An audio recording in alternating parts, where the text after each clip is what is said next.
Hi there, this is Naomi Smith, and I'd like to welcome you here today as we're going to be talking about the power of masculine and feminine energy within business. And ultimately, what today's all about is how you can use masculine and feminine dynamics to be able to get results that truly matter to you within your business and your life through having a greater understanding of the behaviors, the hormones and the drivers that actually form the hard wiring of men and women. So I've got a lot of information to share with you. I've got some really interesting insights and some tips. So I hope you've got a pen and paper handy. You're going to be taking lots of notes, I'm sure. And there's going to be some actionable items for you to be able to get started on straight away and to start implementing some of this into your business so that you can start getting those results rolling quickly and effectively into your business. So I'm really excited to be able to share with you this information because it's something that, the whole masculine and feminine model, it's something that's really, I've only particularly learned it myself in the last sort of 4 or 5 years. And prior to that, I hadn't seen anybody teaching this information. I studied it overseas and found some mentors throughout the US and throughout the UK that helped me to gain this insight. And what I want to share with you is once you get this on a deeper level, you will know that there is a lot more power that you can tap into in terms of, your business, your life, and your love, just by understanding that little bit more about men and women. So I'm really, really excited.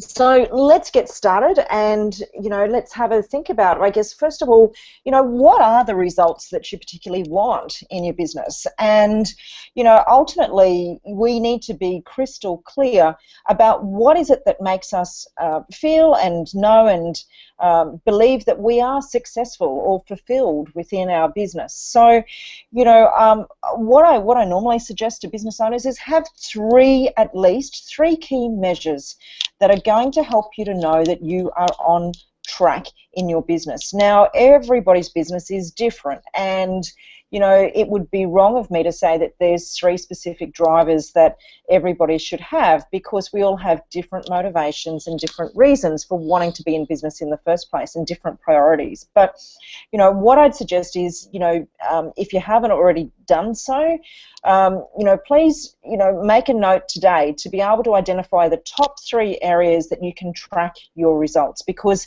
if you're not measuring what you're doing, it's unlikely that you're able to implement strategies to be able to improve what you're doing.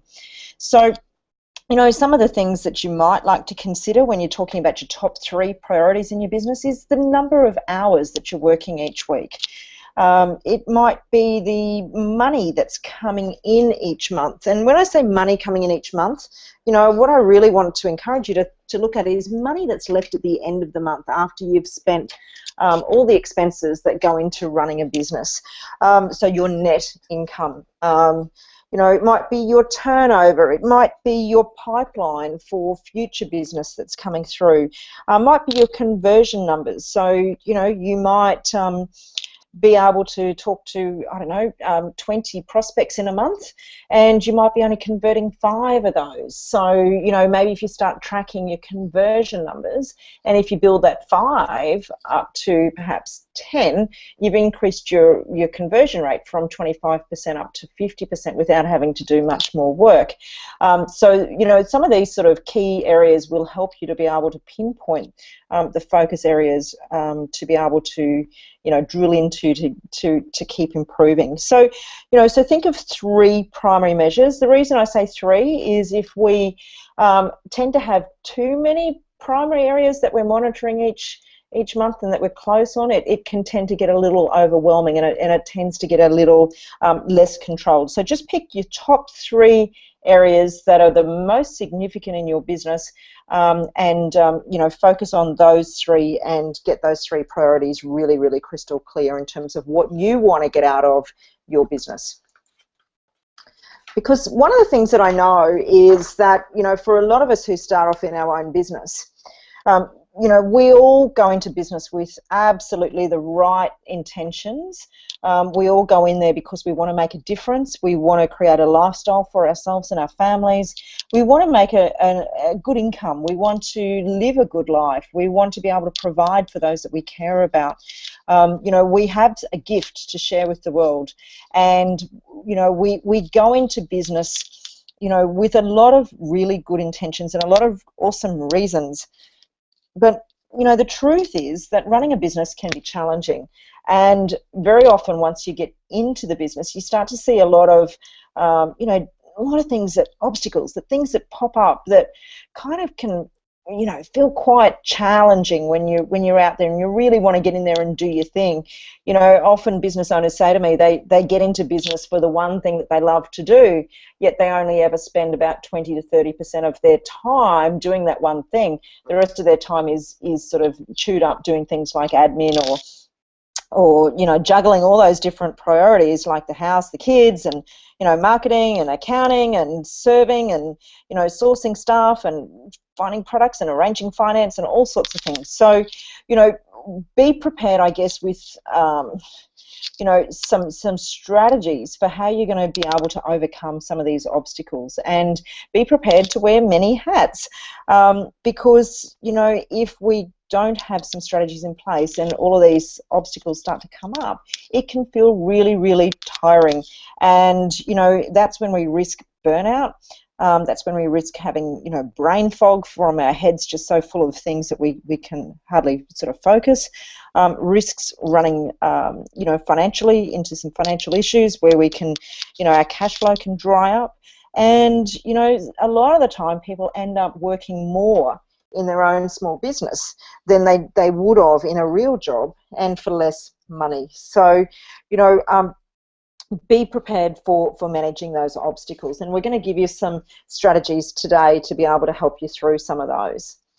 I want to share a little bit about my background, just to give you a bit of an overview. So some of you perhaps already know me through Facebook or through personal interactions, and some of you may not have seen any of my work in the past. So my name's Naomi Smith, and my background is banking and finance. So many years ago, back in the early 90s, I was employed as part of the Westpac Group, and I was fortunate enough to have been chosen as a high potential woman, and that was in the days of the affirmative action when they were developing women throughout the organisation to proceed through some accelerated development, to be able to move into senior roles. So in the early 90s, I was very fortunate. I was in the right place at the right time, and I was put through an express development program where I was given significant amounts of mentoring and focused development to be able to help me to build my confidence and my capability to go on and progress through the organisation. So I loved that. That was my first insight into coaching and personal development, and it really was a significant turning point in my life. I went on to start mentoring other women around about 5 years later, after I'd been able to apply the skills that I'd learned through the initial development program. So I started mentoring women around about 1996 to 1998, and have been mentoring women since then throughout my career. Went on to continue to do lots of different studies around coaching and performance development, behaviour and emotional intelligence, and all sorts of personal development work over the last sort of 20 years. And you know, I've applied that through my career in terms of, you know, the coaching work that I've done. My last corporate role, I was an executive coach with the Commonwealth Bank. So I was the performance coach for business banking for Queensland. So, you know, I spent a lot of time helping our business bank managers to be able to support our amazing business customers in terms of their financial performance and managing their businesses. I led the sales and service excellence programs within the Commonwealth Bank. You know, I've represented women within Women in Business. I've been a judge on the Telstra Business Women's Awards. I've headed up the GE Women's Network when I worked for General Electric. So always been very passionate about helping women to grow and develop, and particularly in the business space. So that's a little bit about me. I left my corporate role around about a year ago, and since then I've been working in my own private coaching practice where I work privately with women to be able to help them to achieve what's most important to them in terms of their business, their life, and their relationships. So these days I take a very holistic approach, because I believe that, you know, we should never just have a one-dimensional approach. It should always be about what do we want from our business in terms of how will that impact in our life, how will that impact within our relationships, how does that help our family, and so linking all of those things together rather than just a business result. So when I work with my clients, one of the first things that we do is we talk about a vision. And, you know, I think the vision is just so important, because, you know, ultimately we need to plug in the destination in terms of where we're going into our GPS unit. So, you know, if you jumped into your car and you wanted to drive to a certain place, you know, the simplest and fastest way is to plug in the destination and allow your GPS to be able to track its way to that destination. Where we run into some challenges is if your GPS in your brain doesn't have the maps loaded. In other words, you know, you're trying to get to a destination that's perhaps a new destination, and your GPS is using maps from, you know, 5 or 10 years ago, prior to that destination having been invented. So, you know, it might be a new subdivision that wasn't around 10 years ago when you had that GPS unit. So, you know, what that means is that you're going to get in the car and you're going to perhaps drive round and round and round in circles, and you're going to go up some wrong directions. You're going to go down the wrong street the wrong way, and you could end up going all over the place and feeling frustrated because you don't have the right maps loaded to be able to get to that destination. So you're trying to get to somewhere that you haven't been before.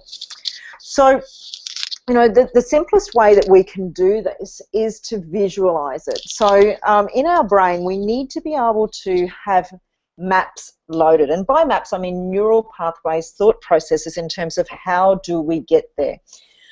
So, you know, what I do with my clients is we spend a lot of time writing about what it would look like, what it would feel like, how would we know if we had it. What would success represent? What would we be seeing? What would we be doing? What would a perfect day be like? You know, what are the things that our clients would be saying to us? What sort of amounts of money would we be seeing in the bank account? What are the things that we would be doing with the money that we earn from the business? What, you know, basically going through and literally just, you know, writing down, describing what this outcome, what this vision looks like, so that it becomes so crystal clear that it literally becomes a destination with maps attached that your brain can follow to be able to help you to achieve that. So, you know, really encourage you to journal and to buy a nice journal, buy a nice book that you know, you can enjoy writing in.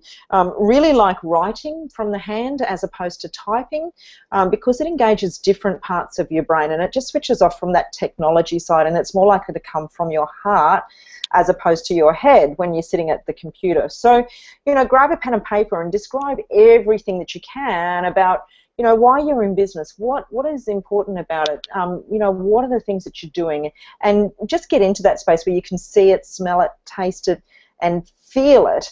And, you know, trust me, by doing that, what you're going to find is it will create those neural pathways and help you to get there a lot faster.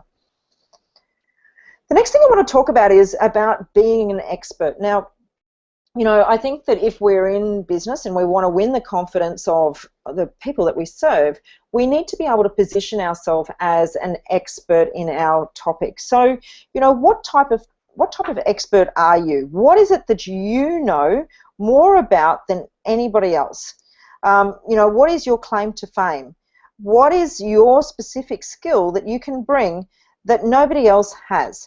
So, you know, we need to be able to tell our story in terms of how we've built our expertise and what is it that makes us special. So, that might be that you've learned the skills from studying.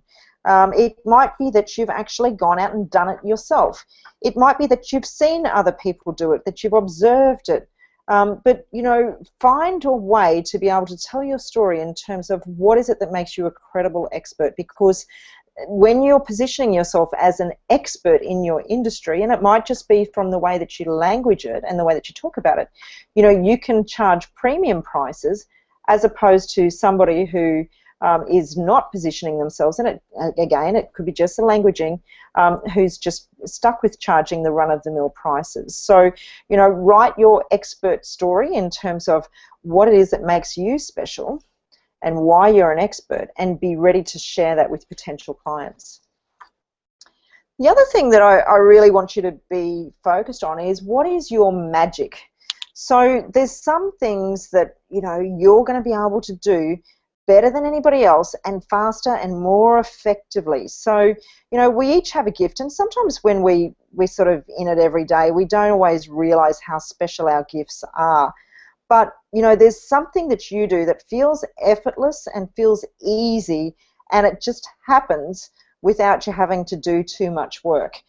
So an example of magic, it might be that, you're very good at being able to come up with new insights and new ideas for being able to market, to be able to tap into the minds and the hearts of a particular sector of the client base. So, it might be that you're able to help people to, to lose weight very effectively, or to, to be able to sell effectively, or to be able to find themselves, or to be able to, discover that genius within them. I don't know, whatever it is, think about what is your magic skill that you bring to the table, and that's what's going to get results for people very, very quickly, is your magic. So, combining your magic with your expert status, again, will help you to be able to position yourself as a premium provider, as opposed to, being stuck down the bottom of the barrel in terms of income from the standard sort of providers. So,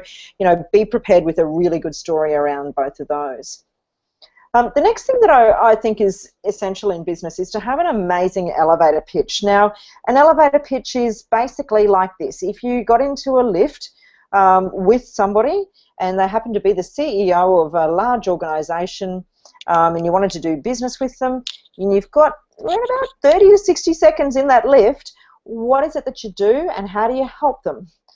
So make it short and sharp, something that ideally makes them ask for a little bit more information, gets them intrigued. So, a recruitment friend of mine, one of my clients, said to me, his elevator pitch was, I will get you high-performing people who will stay longer. And, and that invites, oh, really, tell me more. Well, I've got access to people through my networks who are not actively looking for jobs, but I know what they're after, and I can match you with the best people, not just the ones who are out of work right now. So I love that approach for an elevator pitch. I think it's a two-step approach. One is a very short and sharp statement, sort of 10 seconds or less, 10 to 15 seconds. And the next is a follow-up once they say, tell me more. So another one that I've got is, I help you to grow amazing women leaders who will deliver results without losing themselves as a woman along the way. Oh, really? Tell me more. Well, I have a mastermind program where I work with smart, driven women, and I help them to be able to master the skills to be amazing in the workplace, and to be able to take care of themselves in their life and their relationships as well, so that they don't burn out along the way. So, get your elevator pitch down pat, and you might like to be able to include something about your magic or your expert status in that as well.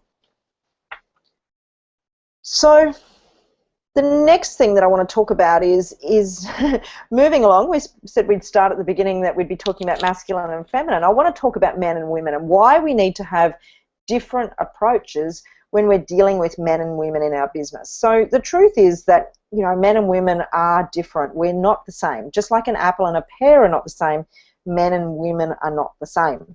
So, we live in an age of equality where, we've really sort of had this, I guess, culture where we treat everybody the same and have done for many years. But you know what that's actually done, I believe, is that it's neutralized a lot of the essence and the power and the passion that men and women have. It's taken away some of our zest for what we bring to the table. So we become less when we try to neutralize and become equal. So ultimately, men lose some of their power when they try to be equal because they've lost some of their masculine power. And women lose, their power when they try to be equal because they've lost some of their beautiful feminine power.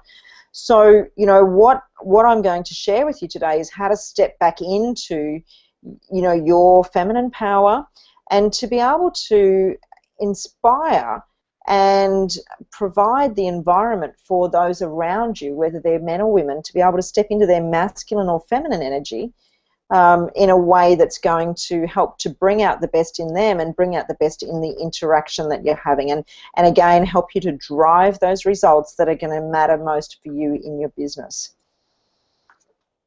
So if we look at men and women over the last sort of 50 or 60 years, there's been a progression, I guess, in terms of how men and women have progressed throughout the years. So, once upon a time we had this ideal life where, dad would go to work and was the breadwinner and mum would stay at home with the children, and, when dad got home at the end of the day he could relax, dinner was on the table and the kids were all bathed with ribbons in their hair, and, life was pretty sweet. He looks pretty happy and, so does mum. But ultimately, that sort of life is not really with us anymore. The man is no longer just the breadwinner and the provider, and the woman is no longer just the homemaker and the carer for the children. Things have changed, and the changes really started, if we look back, around about the time of World War II. So, the men went off to war and left the jobs behind that the women picked up. So, women started to be able to do those jobs that previously had been held just by the men. So they were driving trucks and working on machinery and all sorts of jobs that, they never ever thought they would be prior to World War II. But through that, they found that, women found that they could do a lot of the jobs that they thought previously that were only there for the men. So, after World War II came, around about the 50s, early 60s perhaps, we had women's lib, which was rising up. And that was all about, women should have equal rights and, should be able to do whatever jobs they want and get equal pay and all of that type of thing. So, that was the women's lib movement. So women started to build their masculine strength back in those years. As a result of women's masculine strength becoming stronger, when men's feminine strength started to adjust as well. So, in the late 60s and the 70s, we went into the flower power sort of time where, men were encouraged to get more in touch with their feelings and, to be more in their feminine energy in terms of love and connection and relationship and being free and, the music and the love and all of that type of stuff, which was previously, something very different to what their fathers had been brought up with. So, a lot of our men who were born in the sort of 60s and 70s, have these days got some sort of conflict because they're brought up with a father who was born a generation prior with a very different experience to them in terms of what does it mean to be a man.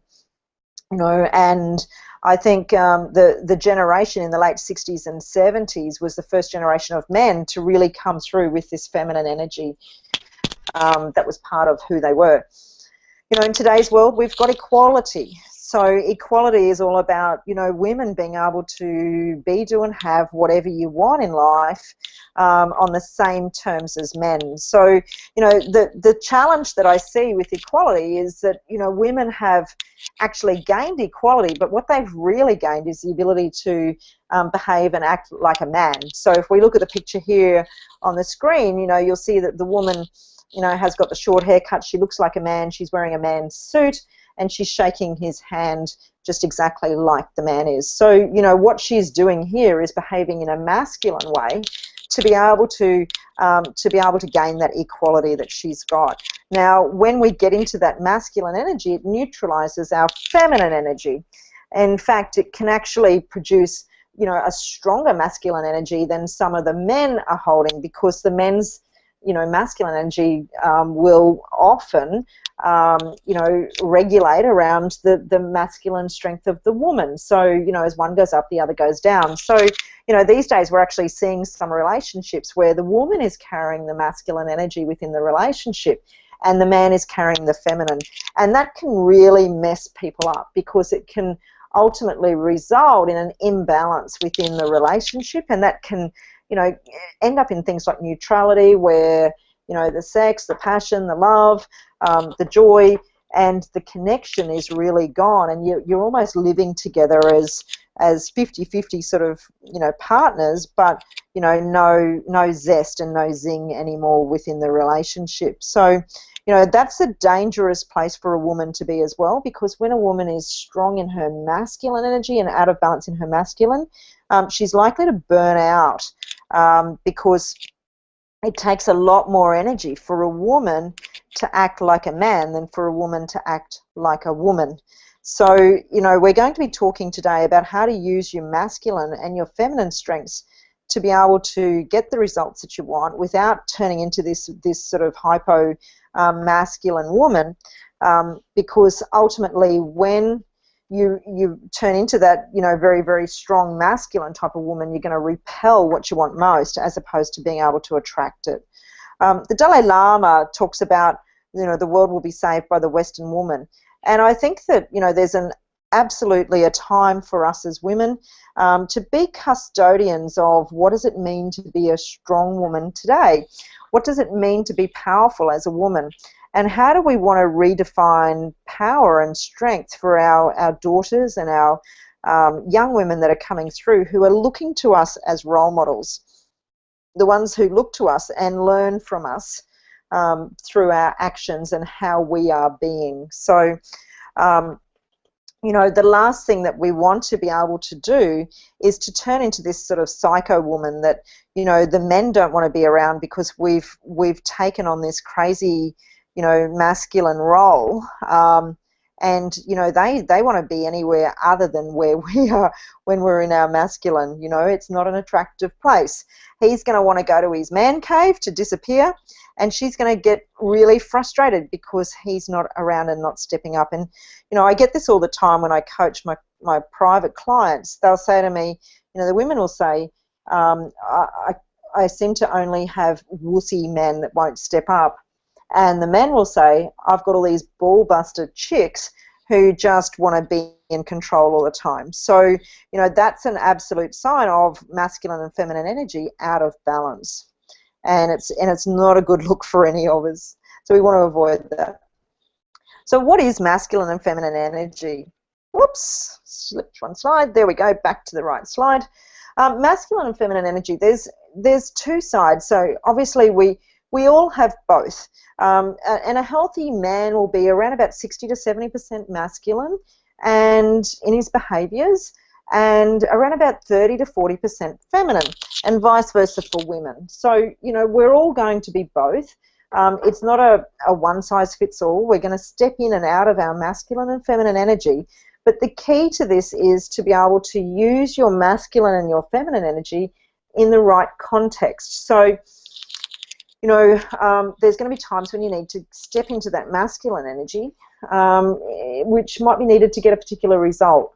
And that's going to be effective for you in your business. But if you use that masculine energy within your relationship with a partner, it's probably going to drive him away. So, and we'll talk more about how these relate in business as we go through. But I guess just in terms of framing it up, the masculine energy is ultimately about being in the head. It's about thinking. It's about having a deep belief in yourself, being able to take control and feel like you can be in control. It's about getting the right outcome, being internally controlled, being purpose-driven, so, you know, wanting to achieve a particular outcome, and being very driven to be able to, you know, deliver that. It's about making things happen, giving, providing, being in control, being the one that takes the action, having a plan, and that catch and kill. Go out there and get that you know, that thing or that wildebeest or whatever it is that you want to catch and bring it in. The hunter. So, you know, this is really the hunter, the protector, and the provider, is the masculine energy.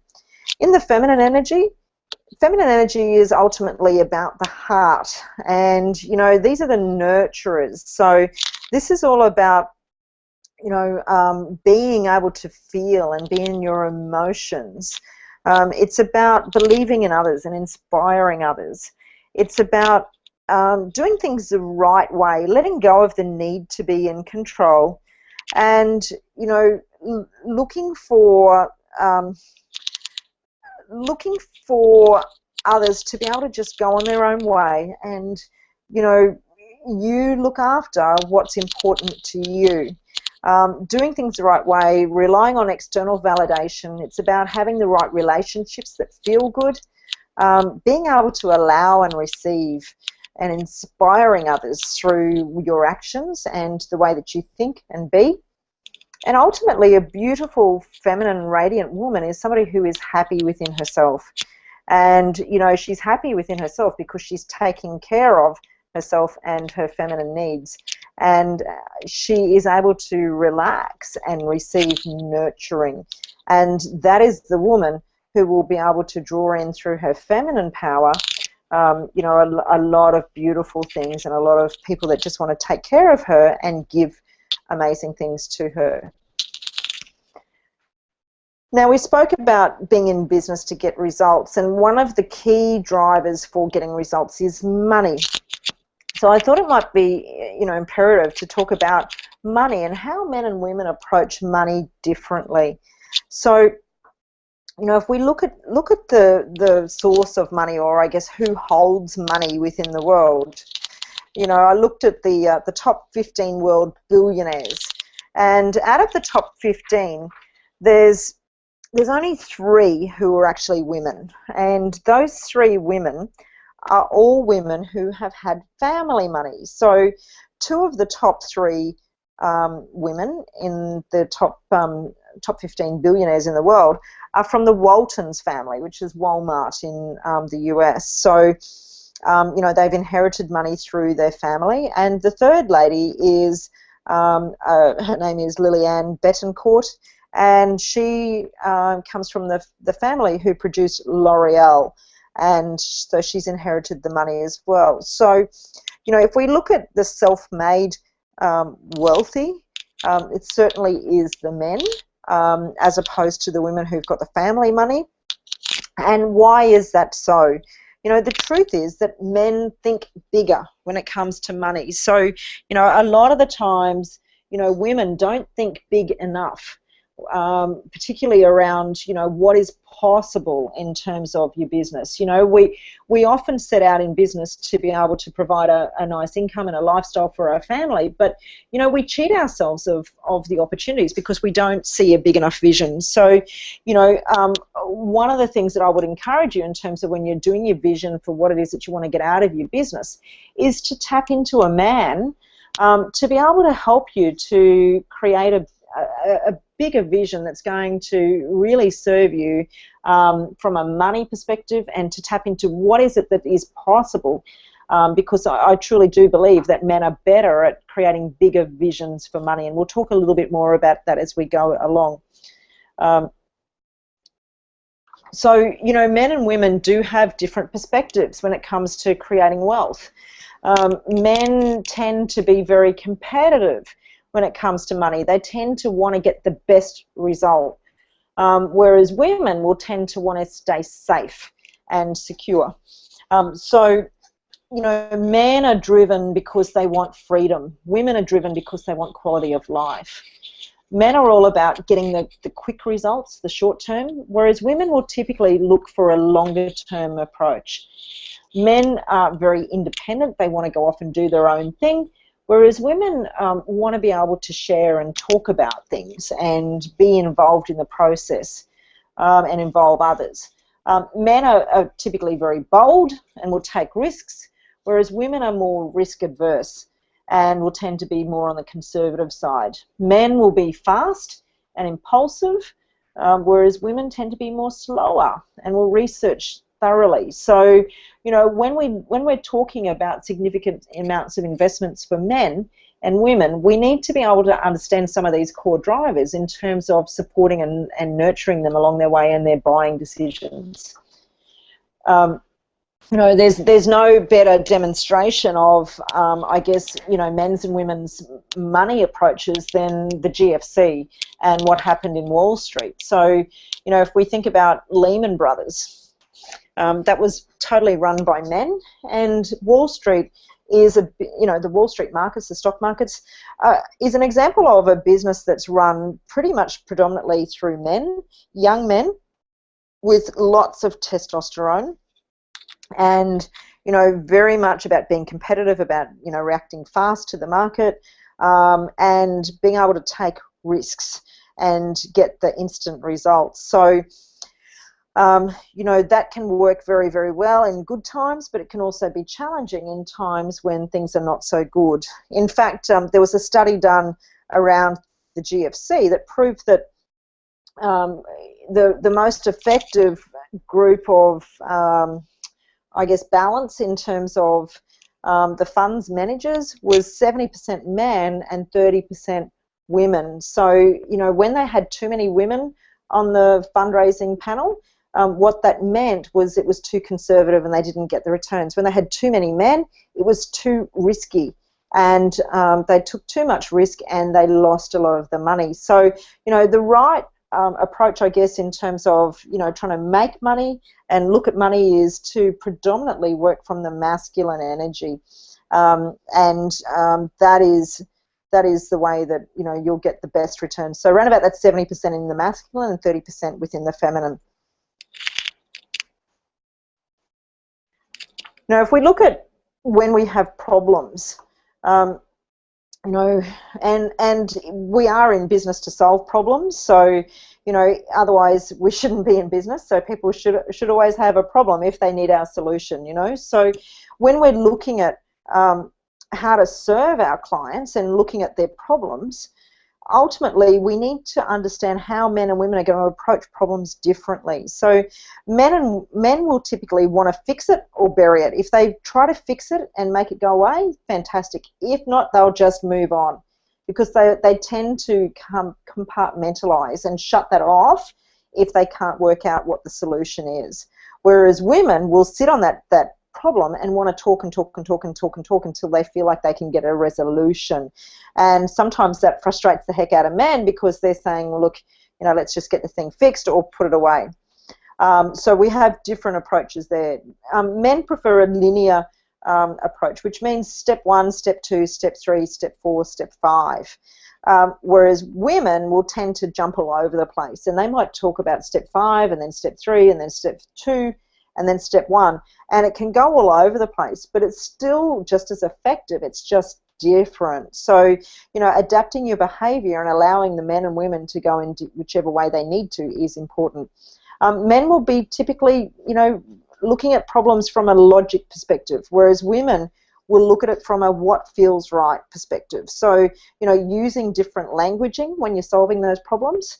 Men will typically want to be independent in their decision making. So they want to be given the information and then left alone to come up with the solution. Whereas women want a collaborative approach. So they want to be able to talk and be supported as they go throughout the process. Men will typically be more decisive and faster in their decision making, whereas women will tend to want to be slower and more reflective. So, you know, just adapting your style in terms of being able to read what the needs are of your client. When we sell to men and women, you know, again, it's about adapting our approach to be able to meet their needs. And the most flexible in the system will get the most effective results. So men typically want to be transactional. They want to go in and get the job done and tick the box, make it happen and move on. Whereas women tend to want to do business with somebody that they know, like and trust. So, it's more important to build a relationship with a woman first rather than jumping straight into the sell. Whereas with a man, he's probably going to be quite happy for you to move straight into the sell a lot faster. Men want information so that they can make their own decision, whereas a woman wants help and support to be able to navigate, to be able to come to that decision.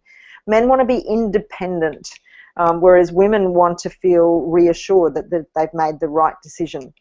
Again, men are going to look for the linear and the logical process in terms of being sold to, whereas women will tend to be in that meandering flow, and they're going to be more from the emotional space. So what is it that feels right for them? So with the women, you might talk about what would that look like, what would that sound like for you, what would that feel like, whereas the men, you're going to talk about things like, well, that makes sense.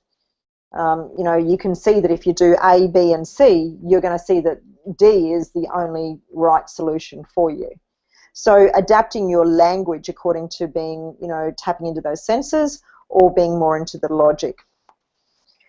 If we look at, men's and women's strengths within business, and, some of you will be single operators, some of you will have staff, some of you will have business partners. So what we can look for in our people that we work with or, that serve us is to bring the strengths to the table that we don't have for ourselves.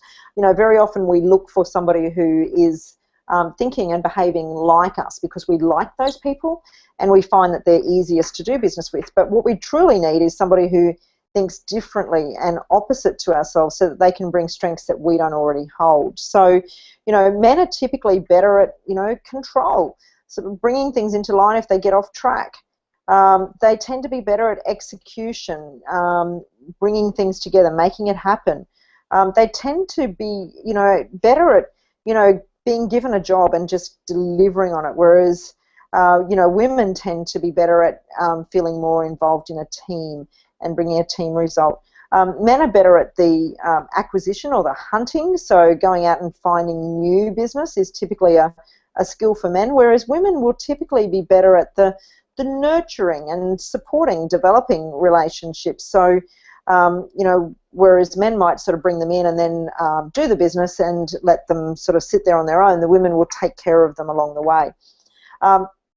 Men will typically be better at challenging people to step up, whereas women will be better at supporting and developing others. Men are about getting the right outcome, the right result, whereas women are about doing things the right way. Women lead with inspiration and vision, and that's something that I think is an amazing quality of women, because we're able to see and visualize and feel what it is that is most important, and we can share that, whereas men typically will tend to be more logical and sequential, and they'll be more in the I guess the current state rather than sort of being able to step back and see the big picture. So, again, just use these skills to be able to complement your business and bring in those to support you that have got complementary skills to yourself. Now, if we look at, why do men and women go into business? We have different drivers for wanting to be in business in the first place. So men will typically go into business because they want financial freedom. They want the money, honey. Whereas women, primarily we're going into business because we want fulfillment and happiness. And we see that the business is a way for us to be able to get, the happiness and joy that we want within our life. Men are all about being on purpose, whereas women are more about creating a lifestyle that's going to work, to be able to, build our purpose, outside of the business. Men want to be in control, and women do love to achieve as well, absolutely, but it's not the top priority. Men are more about the passion and the lifestyle as, number 4 and number 5. Women are more about lifestyle as number 2.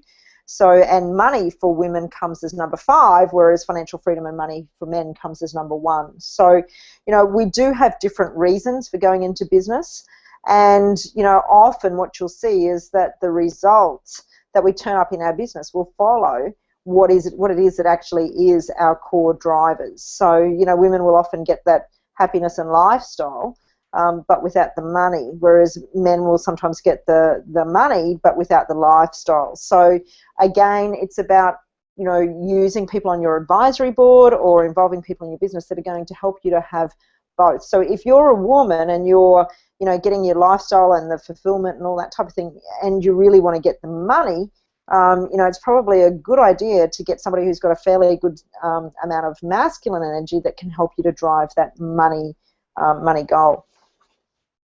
So, some of the challenges in business, if we're too much in our masculine or in our feminine, the men can be too results oriented, so, all about the task, whereas the women can be too much about, it's all about the relationship. So, men can sometimes churn staff, whereas women can keep people on that really needed to be, kicked out of the business prior.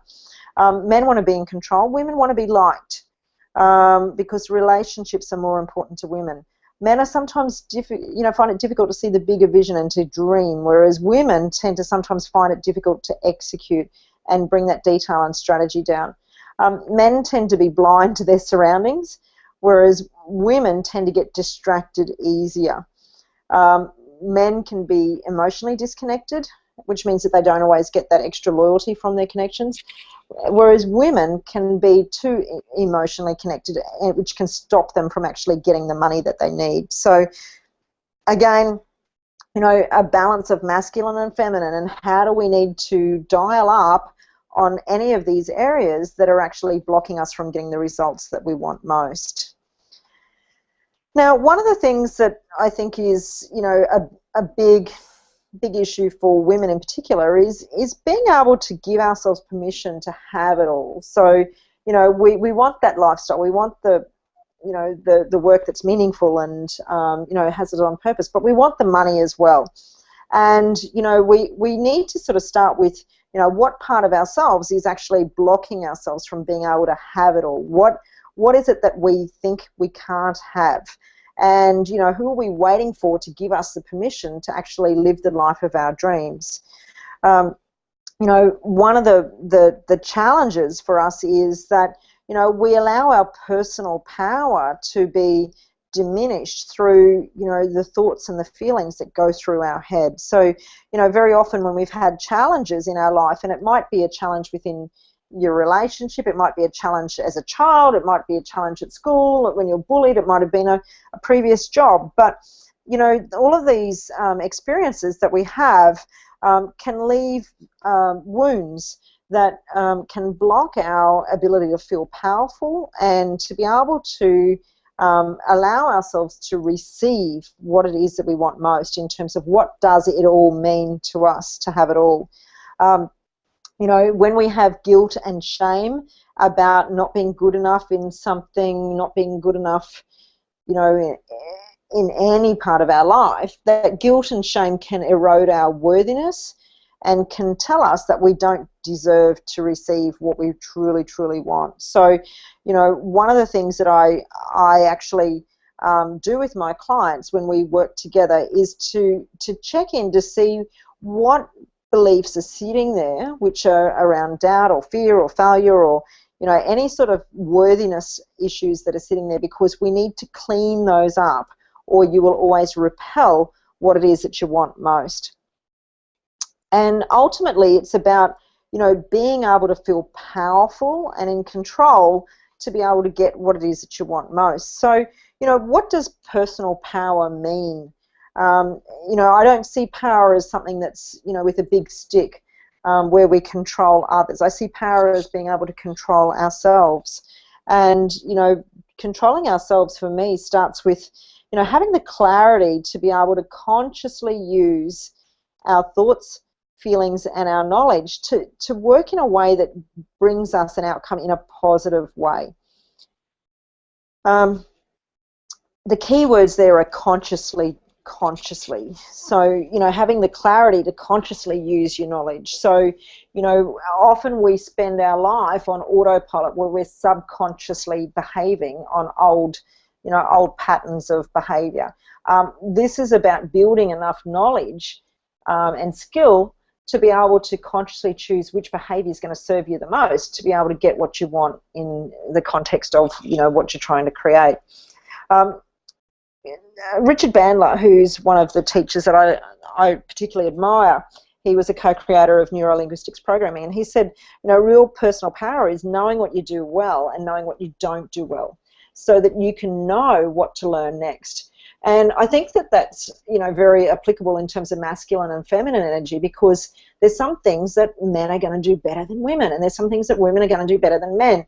So, you know, when we can understand more about ourselves and more about others, we can consciously tap in and out of the energy and the thought powers and the thinking and the behaving that's going to serve us best to be able to help us to learn and grow and get those results that are most important to us. Because, you know, I believe that, you know, we all have power within us. It's just the blocks that we put up that actually stop it from shining through. And I love this verse from Marianne Williamson, and she wrote, "Our deepest fear is not that we are inadequate, our deepest fear is that we are powerful beyond measure. It's our light, not our darkness, that most frightens us. As we are liberated from our own fear, our presence automatically liberates others." So, you know, I still get goosebumps when I read that one. And, you know, we all deserve to shine, and we all have something within us that, you know, is put there with us to be able to go out and serve and take our gift to the world. We all have that power within. We all have the light, and we all have a reason why we're here today to be able to, you know, to serve. And it's about, you know, not about, you know, trying to find the light. It's about trying to find what's blocking the light, because that light is absolutely there. And it's just those, you know, peeling away those layers that actually stand in the way of us being able to shine our light and, you know, go out into the world and be amazing leaders that just inspire others to step up and be amazing because they can see us. And if it's possible for us, it's possible for them. I think now is a time for us to all, you know that we are leaders and people are following us. There are so many people that, you know, wish they had the courage and the guts and the determination to go out and be in business. You know, I know in my corporate roles, I remember, you know, so many people, you know, being stuck in these jobs that they hate, you know, going to every day, and they dream of being in business. So, you know, just, I guess, take a moment to acknowledge how powerful you truly are and what is possible there. I think, you know, as we move through, it's important to always move through life, you know, and be green and growing, because we're either green and growing or we're rotting. You know, when we think we've learned it all, when we think we know it all, when we think we've arrived there, you know, there's going to be a new destination to get to. You know, our lives continue to evolve and expand, and we need to take an approach of, you know, continual learning and continual growth with an open mind, ready to be able to learn new things and to keep growing and to make growth as one of our core values in life, because the minute that we stop growing, we will start to rot, and then we will be left behind. So, you know, the challenge with being green and growing is that sometimes we don't know what we don't know. You know, and the truth is that we are using such a very small proportion of our brain. You know, there's a whole stack of brain power there that, you know, most of us never even get close to tapping into. So when we look at these numbers here, you know, 83% of our brain is things that we don't realize that we don't know. So it's unconscious. Whereas, you know, there's only 13% of things that we know, things that we know that we don't know, and 4% of our brain is taken up with things that we know. So, you know, what that means is there's a whole lot out there when we start to explore and we start to dabble in information. And as we can build our competence, you know, we go beyond that 4% of our brain that we're actually really using now, and we can expand that even up to 5 or 6 or 7% of our brain, which is not much, you know, what it means is that our knowledge and our behaviours and our skills in terms of developing this will help us to go like we're moving from a go-kart to a Ferrari, and things just start to move quickly and more effectively when you can continue to grow and develop that mindset that's open for learning. So tonight we've covered a lot of information, and ultimately, you know, I guess if I was just to sum up a couple of the key points, it's number one, get clear about what's most important to you and how you're going to measure it. Number two is, you know, what is it that you bring to your business, and crown yourself the queen or the king of the world in that particular segment. What makes you an expert? What makes you, you know, what's the magic that you bring? What makes you amazing at what you do? What sort of results do you get for your clients that they could never get on their own? Thirdly, I guess understand that men and women are different, and that, you know, we as women, we need to be predominantly in our feminine energy to be able to feel happy, balanced, and effective. But we need to borrow some masculine powers and develop some masculine powers in the areas of money, in the areas of tasks, in the areas of, you know, execution and getting stuff done. So that will serve us to be able to tap into those energies. But if we spend too much time in there and we don't nurture ourselves as a woman, we're going to get burned out. When we do business with men and women, we need to take different approaches because they think differently, and we need to be able to be the most flexible in terms of adapting our behaviour to meet their needs. And, you know, lastly, we need to just continue to grow.